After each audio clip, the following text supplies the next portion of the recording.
రామ్టాక్కి తిరిగి స్వాగతం.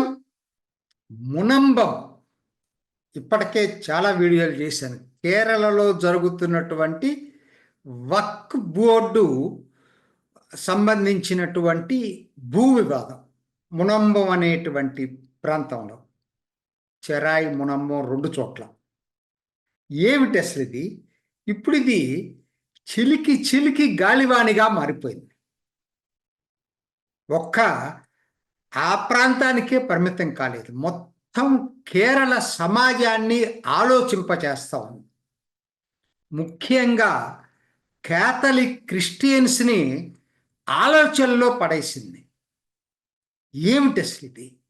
ఓ చట్టం అన్యాయంగా తమకు తనమే న్యాయ నిర్ణేతలుగా ఇది మాది అని భూమికి డిక్లేర్ చేయటం ఏంటి అనేటువంటి ఆలోచన వల్ల కేరళ క్రిస్టియన్ సమాజంలో వచ్చింది ఇది. ఎందుకంటే ఎక్కువ మంది క్రిస్టియన్స్ అక్కడ దీనికి బాధితులు. సరే, అది మన అందరికీ వీడియోల్లో చేసాం. కొత్తగా ఇది ముస్లిం సమాజాల్లోనూ విభేదాలు తీసుకొచ్చింది. అదేంటో ఒక్కసారి నేను చాలా క్లుప్తంగా మీకు ఎక్స్ప్లెయిన్ చేయడానికి ప్రయత్నం చేస్తా. నవంబర్ 1వ తేదీ కోజికోడ్లో 10 ముస్లిం సంస్థలు కూర్చొని ఒక తీర్మానం చేశాయి. ఏమనంటే, ఈ మునంబం భూ వివాదాన్ని బీజేపీ అడ్వాంటేజ్గా తీసుకొని దీన్ని చిలికి ఏదో మత సమస్యగా మార్చాలని ప్రయత్నం చేస్తూ ఉంది. కానీ అది కాదు, మత సమస్య కాదు. మనం దీన్ని ఎట్లయినా సరే చాలా సామరస్యపూర్వకంగా పరిష్కరించుకోవాలి, దానికి పరిష్కార మార్గాలు వెతకాలని తీర్మానం చేసినాయి 10 ముస్లిం సంస్థలు. Let us welcome. 2 వారాలు తిరగకుండానే నవంబర్ 14వ తేదీ అదే కోజికోడ్లో ఒక ముక్కం, ఈయన సంస్థ అనే ఆర్గనైజేషన్ కార్యదర్శి. అదేంటో తర్వాత నేను ఎక్స్ప్లెయిన్ చేస్తా. సంస్థ అంటే ఏంటనేది. ముస్లిం సంస్థ ఇది, దాని పేరు పాపులర్గా సంస్థ అంటారు. సో ఈ మునంబ దీంట్లో ఆయన ఒక పబ్లిక్ మీటింగ్లో ప్రకటన ఇచ్చారు. ఏమనంటే, మునంబం వక్ఫ్ భూమి, దాన్ని అమ్మటానికి కొనటానికి ఎవరికి హక్కు లేదు. అసలు ఈ వివాదం ఏంటి? ఇది మా వక్ఫ్ భూమి, మీరు ఇది కావాలని ఫరూక్ కాలేజీ మేనేజ్మెంట్ చీటింగ్ చేసింది జనాల్ని. వాళ్ళు ఎలా అమ్ముతారు, డబ్బులు సంపాదించుకుంటారు. కారణం ఇంకొక దాంట్లోకి వెళ్ళాడు, ఇంకొక యాంగిల్లోకి వెళ్ళాడు ఆయన. ఈ ఫరూక్ కాలేజీ మేనేజ్మెంట్ వహాబీల కింద ఉండటం వల్లే ఇది జరిగింది. అంటే వీళ్ళు సంస్థ అనేది సున్నీ సంస్థ. సో సున్నీలకి వహాబీలకి తేడా ఉందని చెప్పి మాట్లాడుకొచ్చాడు. ఆయన ఏదో కొత్త విషయాన్ని తీసుకొచ్చాడు అనమాట రంగంలోకి. ఇంకొక కొత్త విషయం చెప్పాడు. అసలు ఇదంతా ఎవరు తీసుకొచ్చారంటే, యాజిటేషన్ చేసింది బాధితులు రైతులు కాదు, అక్కడున్న సామాన్య ప్రజానీకం కాదు. అక్కడ ఈ వక్ఫ్ ప్రాపర్టీలో 60 రిసార్ట్లు కట్టారు. ఈ వ్యాపారం చేసుకునేటువంటి 60 రిసార్ట్లు కట్టిన వాళ్ళే దీన్ని రెచ్చగొడుతున్నారు అనేది కొత్త కోణాన్ని ఆవిష్కరించాడు ఈ ముక్కం అనేటువంటి వ్యక్తి నవంబర్ 14లో పబ్లిక్ మీటింగ్లో. దానికి మళ్ళీ అగ్నికి వాయువులాగా ఏమైపోయిందంటే, నవంబర్ 15 ఈ సంస్థకి సంబంధించినటువంటి మ్యాగజైన్ ఒకటి ఉంది, సుప్రభాతం అని చెప్పి ఒక మ్యాగజైన్ ఉంది. ఈ సుప్రభాతంకి ఎడిటోరియల్ పేజీలో ముస్తాఫా ముందుపారా, ఈయన ఈ సుప్రభాతంకి చీఫ్ ఎగ్జిక్యూటివ్ ఆఫీసర్. ఈయన ఒక ఆర్టికల్ రాశాడు. ఆర్టికల్లో ఇదే లైన్స్లో మాట్లాడాడు. అసలు రాజకీయ పార్టీలు ఎవరు? మా సమస్యని సెటిల్ చేయడానికి రాజకీయ పార్టీలకు ఉన్నటువంటి అధికారం ఏంటి? మాది వక్ఫ్ ప్రాపర్టీ, అసలు ఇది రాజకీయ సమస్యే కాదు, ఇది మతపరమైనటువంటి సమస్య. 10 ముస్లిం సంస్థలు ఏం చెప్పినాయి, ఇది మతపరమైన సమస్య కాదు అని చెప్పినాయి. ఇతను ఏం చెప్తున్నాడు, ఇది మతపరమైన సమస్య, రాజకీయ పార్టీలకు సంబంధం లేదు, ఇది వక్ఫ్కి దానం చేసినటువంటి ప్రాపర్టీ కాబట్టి ఎవరు జోక్యం చేసుకునే అధికారం లేదు, వక్ఫ్ బోర్డుకి సర్వాధికారాలు ఉన్నాయి ఫరూక్ కాలేజ్ మేనేజ్మెంట్ని ఈయన కూడా మామూలుగా ఈయన తిట్టడం జరిగింది. ఈయన దానికి మద్దతుగా సుప్రీంకోర్టు జడ్జిమెంట్స్ అన్నిటినీ కోట్ చేసుకున్నాడు. ఎందుకంటే అదివరకు మనం వీడియోలో చెప్పాం కదా, 71లోనే పరావూరు సబ్ కోర్టు అనుకూలంగా తీర్పిచ్చింది. 75లో హైకోర్టు కూడా దానికి వ్యతిరేకంగా వేసినటువంటి పిటిషన్స్ని డిస్మిస్ చేసింది. 2008, 29లో ఎర్నాకుళం డిస్ట్రిక్ట్ కలెక్టర్ చెప్పాడు. తర్వాత అపాయింట్ చేసిన నిజ్జార్ కమిషన్ చెప్పింది. ఇంత ఎవిడెన్సెస్ ఉన్నప్పుడు దీన్ని ఈ విధమైన అడ్జస్ట్మెంట్స్ ఏంటి? ఇది మేము ఎటువంటి పరిస్థితుల్లో ఒప్పుకోమని చెప్పి ఎడిటోరియల్ రాశాడు ఈయన. చూడండి ఏం జరుగుతుంది అనేది. కాబట్టి ఇప్పుడు ఈ వివాదం ఏంటి? ఈ ముస్లిం సమాజంలో వివాదం ఏంటో ఇప్పుడు ఆలోచిద్దాం. నేను మీకు జరిగింది చెప్పాను. నవంబర్ 14, 15 వీళ్ళిద్దరూ ముక్కమ్ అండ్ ముస్తాఫా ఏం మాట్లాడారో చెప్పాను. కారణం ఏంటో చెప్తాను. నవంబర్ 1 మీటింగ్ అన్నాను కదా, 10 ముస్లిం సంస్థలు. దానికి ఒక ఆయన అటెండ్ అయ్యాడు, మహమ్మద్ బహాయుద్దీన్ మహమ్మద్ నద్వి. పాపులర్గా మనం నద్వి అనుకుందాం మన గుర్తింపు కోసం. ఈ నద్వి ఈ సుప్రభాతం మ్యాగజైన్కి చీఫ్ ఎడిటరు, పబ్లిషర్. అంటే ఈ నంబర్ 1. ముస్తాఫా మందుపారా 2 అతను సిఇఓ. సో ఈయన దానికి అటెండ్ అయ్యి సామరస్య పరిష్కారం కావాలనే తీర్మానాన్ని ఏకగ్రీవంగా చేసిన దాంట్లో భాగస్వామి అయ్యాడు.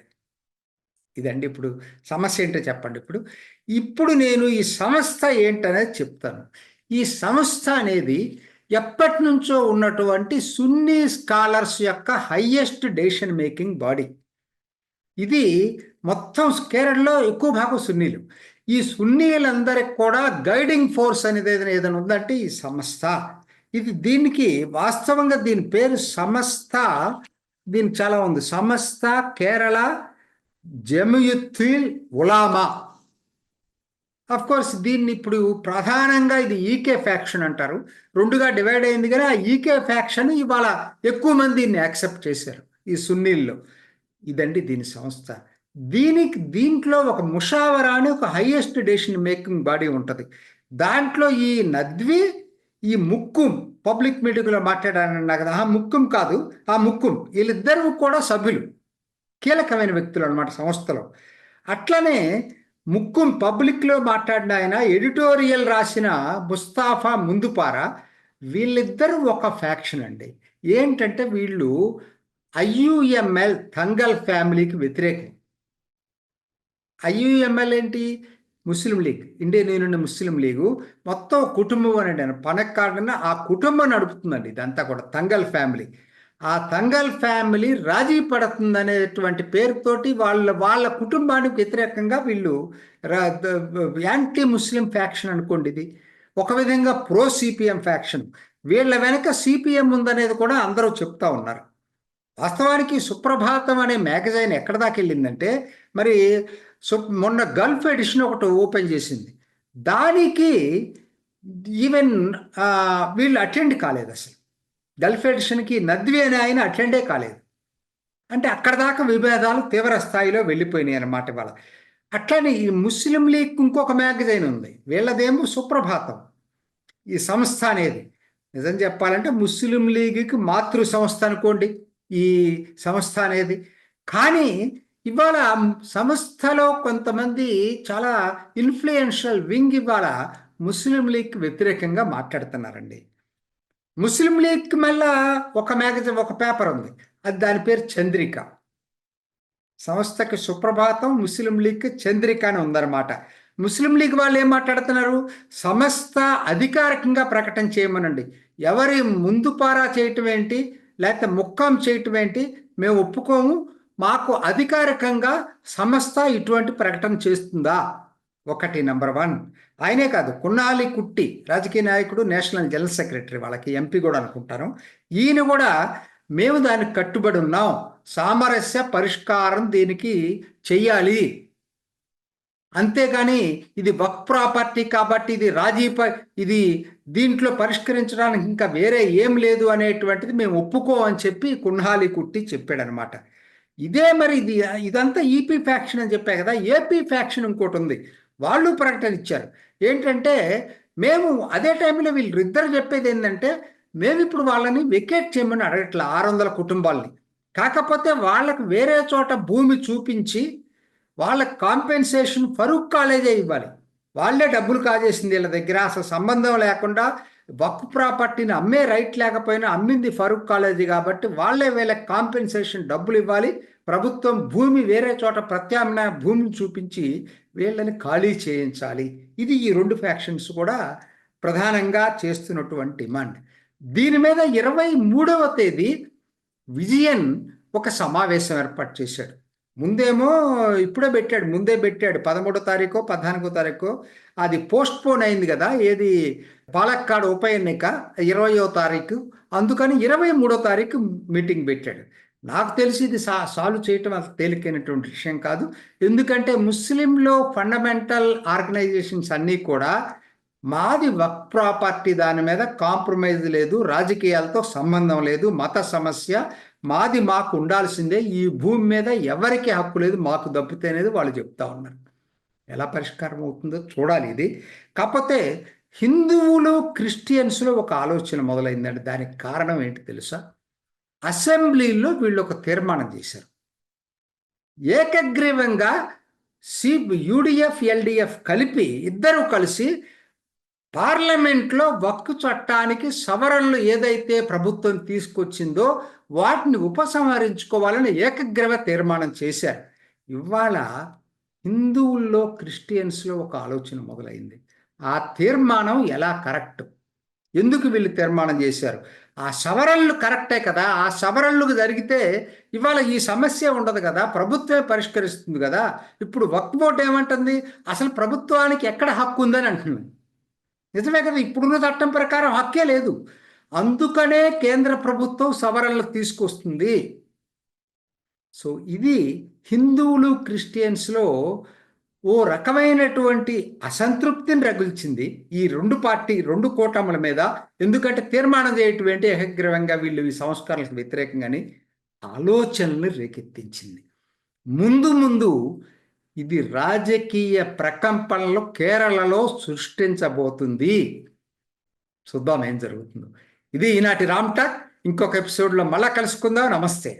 చూసారు కదండి, మరి ఈ వీడియో కనుక మీకు నచ్చినట్లయితే ఒక లైక్ కొట్టేసి మీ అభిప్రాయాన్ని కూడా కామెంట్ బాక్స్లో తెలియజేస్తూ ఇలాంటి ఇంట్రెస్టింగ్ అప్డేట్స్ కోసం మా ఛానల్ని సబ్స్క్రైబ్ చేసుకోండి.